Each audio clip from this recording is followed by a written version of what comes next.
My wife's food is terrible. I'm finally going to have some good food today, so I've been looking forward to this since last night. My husband drunkenly belittled me. My food is terrible? What are you talking about? You haven't had my cooking for weeks. You have been eating that homemade meal by your boss's pretty daughter, haven't you? I've been waiting for this day. I'm gonna tell them everything. My name is Cheryl. When I hear there's a sale at the local supermarket, I go there even if there's nothing in particular I want to buy. I'm 40 years old. Everything has gone up in price lately, so it's better to buy when it's on sale and freeze it to save money. I will have to work on my electric bill in the winter. Haha. Now I'm more interested in saving money and having a vegetable garden. When I was a little younger than now, I had no knowledge or interest in such things. The only thing I was interested in was my husband. I was in my late 20s at the time, married for 3 years to my husband Evan, and we had no children. I was wondering if it was time to think about having kids. My husband did not seem to be interested in having a child, saying that we should let nature take its course, and that we did not have to force ourselves to have a child. He has no idea that a woman's body has a limit. Before we got married, my husband was the one who used to talk about having 2 children. Could it be that he doesn't want children anymore? Or is it a problem of financial insecurity due to the fact that my husband has not been promoted or paid well in years, even though his company has a high salary scale? There were a number of things that came to mind, but I couldn't get an answer from my husband, and all I could do was fumble around. Gradually, my husband became reluctant to discuss the possibility of having children. He would snap at me and say, "Why not just the 2 of us?" "It's not that we can't just be a couple. I love my husband and want to be with him forever. But it is also true that I want to have children, and it was extremely difficult for me to choose between the 2. As the number of arguments increased, there was no more opportunity for my husband and I to have a baby. And so, there was an awkward atmosphere between us. I don't know whether it was because of this or not, but my husband also stopped coming home for work, and the gap between us grew deeper and deeper. This made me reflect on the fact that I may have been too busy with thinking about having children. My husband may have had his own feelings, but I may have been putting my own wishes first, I thought. When I stopped talking about the child, my husband's attitude became calm, and it seems as if things were back to normal. However, it had become a tradition for us to have dinner every year on our wedding anniversary at the restaurant where he proposed to me. My husband would go straight to the restaurant after work, and I would dress up at home and meet up with him in front of the restaurant. I loved this day more than my own birthday because it was like when we were still dating. However, on our wedding anniversary this year, my husband did not show up at the restaurant. I waited for hours in the rain under an umbrella in front of the restaurant, and when I called his phone, he did not pick up. When I came home, he was sitting on the couch having a glass of wine. "Where have you been?" "Oh." He saw me all dressed up and remembered what day it was and apologized. It seems he had completely forgotten about our anniversary. I had written it on the calendar at home, but my husband didn't see it. My dissatisfaction with him about not wanting to have kids, and him not telling me how he really feels. I couldn't stop my feelings that I had been pretending to ignore from overflowing in my heart. Of course I was sad that he forgot our anniversary, but more than that, I felt as if my husband was neglecting me, so I was very frustrated. I couldn't help but blame him. What am I to you? Our wedding anniversary ended in a big fight. Someone once told me that it is a bad habit of women to be emotional. I think that's true, but I just couldn't control my emotions that day. My husband apologized to me later, but he didn't look me in the eye and didn't seem sincere either. On top of that, he never came home again, and the gap between us, which I thought had almost been closed, became even wider than before. Whenever I see him, he sometimes looks unhappy. He won't even smile at me anymore. I thought we might not make it. Just as I was thinking that, I got some very bad news. Hey Cheryl, I saw your husband walking with a woman the other day. What? I was walking back home when I came across my neighbor, and she said that to me with a smirk. Immediately, the woman next to her said, Hey, Naomi, shut it! You can't just say that, can you? But her eyes looked a little amused. They were both hoping to hear what I have to say. It shows on their faces. This is what I hate about having neighbors. At first, I tried to dodge them, thinking that they must have mistaken by someone else or something, and that I didn't want to deal with these two rumor mongers. But I was still curious. What do you mean? I saw him arm in arm with a girl who looked like a college girl. And your husband hasn't been home much lately, has he? His car isn't in the parking lot at night, too. Stop checking whose car isn't in the parking lot. It's disgusting. That's what I thought, but held back from saying it out loud. Then the neighbors continued. He's cheating on you, right?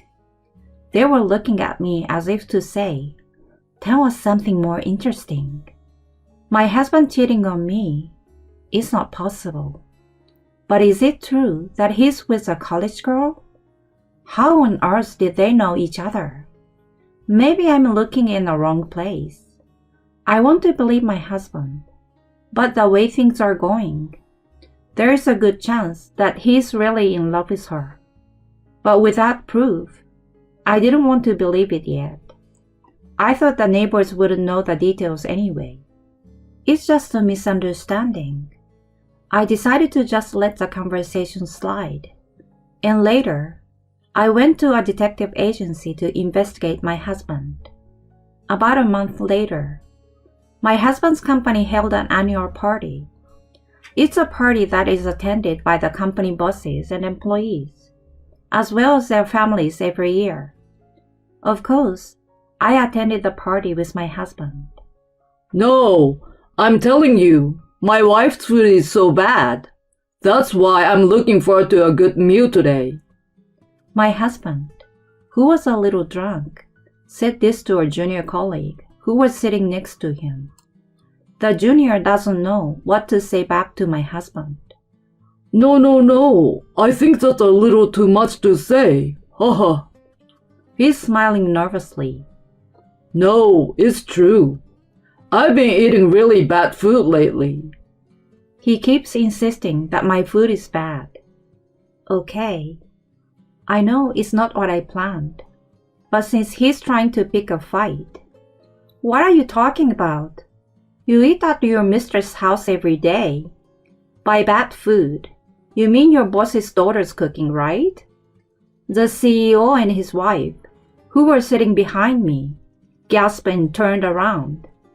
My husband was looking at me with his mouth hanging open. What? What are you talking about? Are you drunk already? Mistress? My boss's daughter? What are you talking about? My husband tried laughing at me. You're the one who is drunk, aren't you? You haven't eaten my cooking in ages. You must have mistaken me for someone else because you're drunk. I didn't miss the look of shock on my husband's face when I said that. Then, the CEO and his wife came in. The boss's daughter? Are you talking about my daughter? I was going to bring this up with the CEO and his wife at the end of the party, but my husband has moved up the schedule. I was going to reveal everything here anyway. My dear husband, get ready to go to hell. I nodded silently to their question and pulled out a photo from my bag. I showed them a picture. The picture showed my husband and a young woman coming out of the hotel arm in arm. The CEO and his wife turned pale when they saw it, but my husband remained puzzled because he had not seen the picture yet. This is... The CEO and his wife glared at my husband. What is it? Show me the picture. My husband looked troubled in the face of the unusual anger of the CEO and his wife, and pulled out the photo from my hand. What? My husband's eyes go wide, and he goes rigid. That's the one you are having an affair with, right? You knew? You've got to be kidding me. You're messing with my daughter. The boss tried to grab my husband by the chest.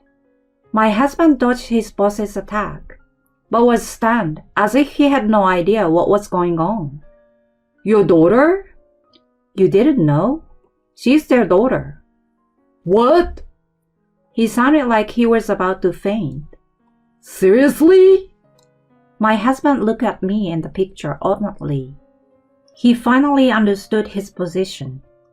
The CEO and his wife told my husband, I will listen to what you have to say. We, the CEO and his wife, left the area and invited the daughter to another room to discuss the situation. Their daughter showed up after being summoned by her parents. Caroline is still a college student. I heard she is smart and as beautiful as an actress. I thought she was too good for my husband. Caroline met my husband at the party her friend invited her to. My husband had told her that he was single, and he had always kept his wedding ring off while they spent time together. Caroline broke down and cried on the spot. I believed you when you said you would marry me. Caroline cried on the CEO's chest. But I'm serious. How can you get married if you're not even divorced yet? Caroline's mother yells at him. Right. My husband's voice became smaller. You wanted me to divorce you because of the thing about having a child, didn't you? That's why you are suddenly not interested. He looked back at me with a puzzled look on his face. How did you know? I know, because the detective agency told me that you wanted to get a divorce before anyone found out about the affair. You didn't want to pay me alimony when I found out about the affair, right? You wanted to pretend that you suffered emotional distress because your wife kept insisting on having a child. It seems that you have put a lot of thought into it, huh? My husband didn't argue with my words. Instead, he kept looking down with a pale face. He didn't even make eye contact with me. You are a disgusting excuse of a man, you know that. The boss yells at my husband too. I apologize for what I did to your daughter, but I really meant to marry her. Shut up! If you're serious, you should get a divorce and tell her how you feel. You started out cheating on your wife, so what's the point of being serious? Can you believe that? The husband was at a loss for words when Caroline came to him and said, I can't believe anything you say now. Caroline was in tears. Don't you ever hang around my daughter again. You're fired. No way. My husband was more shocked by this than hearing Caroline's words. This is all that I wanted. I'm divorcing you too. I want alimony. I don't understand why this is happening. I beg your pardon? I don't understand why this is happening? Didn't you create this mess? And what you said earlier about the food being bad. I'm going to tell them. Tell them what? What? Weren't you just telling everyone that Caroline's cooking was so terrible? Even though she had probably worked so hard on it. Poor Caroline. Oh, wait. Don't say that. Why are you in such a panic now? You're the one who started the whole thing, aren't you? The guy who organized the party where you and Caroline met told me all about your situation. You said that she's cute, but the only thing that's not good about her is that she doesn't cook well. She will make a good wife, you said. But that's much like being a married couple. You're going to have to work, go home, and a home-cooked meal is an inevitable part of that. Yeah, you said you've been wanting a good meal for a while. Shut up, Cheryl. I won't shut up. You said you were looking forward to today's food because Caroline's cooking is so bad. In other words, stop it. The boss and his wife stared at me and my husband as we argued. Caroline is sobbing into her father's chest, while he is staring at my husband through clenched teeth. The CEO's hand was clenched so tightly that it looked as if he might break something. No, sir, this is not. My husband tried to make excuses, as if it were a joke, but it was too late. There was no way the parents could stop their anger at him for wronging their daughter. The CEO and his wife start slapping and hitting my husband. Isn't that assault? Maybe. But if it were me, I'd have done that. It would be unforgivable for a parent to have their young daughter, who is still in college, be treated like that. Besides, my husband was her first boyfriend. I don't think it's right for an adult to have a date with a college girl. And I also wonder about Caroline's friend who had invited her. I also think Caroline should be a little more aware of the world. But it's still a case of an adult cheating a younger person. Whatever the background, it is 100% my husband's fault for pretending to be single and having a girlfriend when he's supposed to be married. I think he should be thankful that he lived through the slapping. My husband seems to finally understand what he had done. In the end, he was fired from the company and had to pay compensation to Caroline, as declared by the CEO.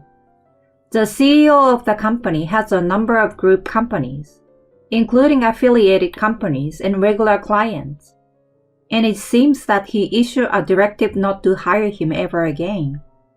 Needless to say, this made my husband's job hunting quite difficult. We divorced after making sure that the alimony and property rights were taken care of. He lost his place of residence because I got the house as part of the property division, and he moved back to his parents' house. But when his parents found out the truth about the divorce, they kicked him out. It seems that he was unforgivable, not only for cheating on me, his wife, but also for having laid his hands on a college girl who was still a minor until recently, and deceiving her. Furthermore, my in-laws demanded that he apologize to me. So I received another letter of apology. It is totally unacceptable, especially for someone of his age, to have to be told by his parents to apologize properly. My ex-husband himself seems to regret having lost his life over an affair, but it was too late. At his new job, he's working in an environment that is friendly to upper management, but very unsympathetic to the staff, and so he's working for about half of his former salary. It is not easy for a man in his 40s to change jobs, so he has no choice but to stay there. He lamented that he couldn't get a promotion at his old job because of the seniority system. I guess he would have been happier. I, on the other hand, remarried at the age of 30 to a man I met through a friend. We just had a baby girl, so we are now a family of 3. No, I'm sorry, I lied. My daughter is now 4 years old. I actually have a boy now too. My daughter is so naughty. She's so naughty that she hides things and plays peekaboo. Recently, catching bugs seems to be her favorite hobby, and my purse was once covered with bugs. My daughter says, "It's a surprise for you, Mommy." It's hard for me, who hates bugs. Ha ha ha. Still, I wanted to make her happy, so I told her I was happy even if it was a lie. But the next day, she gave me a lot more bugs as a present again. Oh, she speaks so much that it's hard to believe she is 4 years old. I'm always amazed at how naturally she joins in our conversations. I've heard that girls grow up so fast, but I didn't expect this much. My child is cheerful and full of energy, but she's a kind girl who gives me presents when I'm tired, even if there are bugs, and wants to massage my husband's shoulder when he comes home from work late at night, even though she feels sleepy. Having them in my life, I thought that my ex-husband and I were destined to divorce, and this remarriage was also destined to happen. My life has been full of many things, but I'm happy every day to be blessed with my new family.